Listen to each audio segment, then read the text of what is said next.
Saudara, dalam ajang Temu Karya Taman Budaya se-Indonesia, kontingen Aceh mampu memukau penonton di kota Samarinda dengan penampilan seni drama Tari Malim Diwa. Berikut laporannya untuk Anda. Temu Karya Taman Budaya se-Indonesia ke-21 dipusatkan di kota Samarinda, Kalimantan Timur. Kegiatan yang diikuti 32 provinsi berlangsung sejak tanggal 19 sampai dengan 23 September 2022. Dalam kesempatan tersebut, Kepala UPTD Taman Seni dan Budaya Aceh Ashadi Akbar yang didampingi Sunardi sebagai penanggung jawab kontingen Aceh mengatakan, kontingen Aceh menampilkan seni drama dan tari Aceh dari judul Malim Diwa dan 7 Bidadari. Pertunjukan kontingen Aceh menghipnotis ratusan masyarakat kota Samarinda dan para peserta dari provinsi yang ikut menyaksikan pertunjukan Aceh tersebut.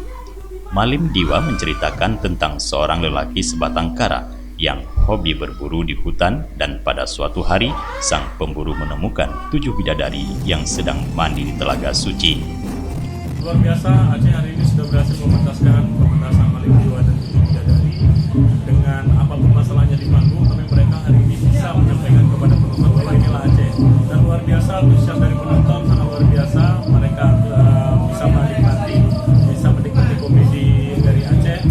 Sehingga kita dalam hal ini ingin menyampaikan kepada dunia, kepada nasional, terutama di Kaltim dan seluruh taman budaya yang hadir di sini, bahwa Aceh terbuka sekali dalam diplomasi budaya dan akan tetap terus melanjutkan perjuangan kita untuk meluaskan bahwa Aceh ramah, siap menyambut tamu. Kami pemulia Jammeh dan kami punya adat yang sama dengan kebudayaan yang lain, dan kami bangga dengan bubur Melayu.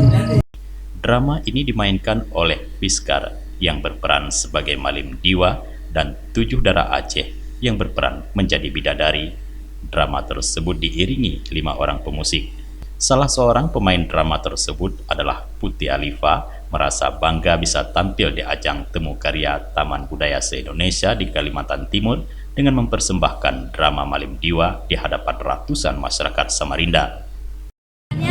Seru kali apalagi kalau ini juga wisata tuh best, anaknya juga ramah-ramah, dan kita tahu budaya baru di sini. Pesannya semoga kita bisa kembali di sini karena Kaltim itu luar biasa. Sementara itu, penanggung jawab kegiatan Temu Karya Taman Budaya kontingen Aceh, Faljastaraski, mengapresiasi penampilan drama yang ditampilkan di hadapan ratusan masyarakat Samarinda dan mengucapkan terima kasih kepada kontingen Aceh yang telah tampil maksimal di acara Temu Karya Taman Budaya se-Indonesia. Dengan keterbatasan pelaksanaan di Kalimantan juga mendukung kami untuk membangkitkan gairah budaya dan edukasi pendidikan seni pertunjukan di sana. Dan juga ini juga PR bagi Aceh menuju nantinya TKTB 2 tahun selanjutnya di Aceh. Nah, pesan saya, semua yang elemen-elemen seni budaya yang akan nantinya tampil di Aceh itu turut mendampingi dan turut mensupport segala ketentuan-ketentuan yang dapat membangun citra Aceh di mata Indonesia. Dari Samarinda, Tim Liputan Aceh TV melaporkan.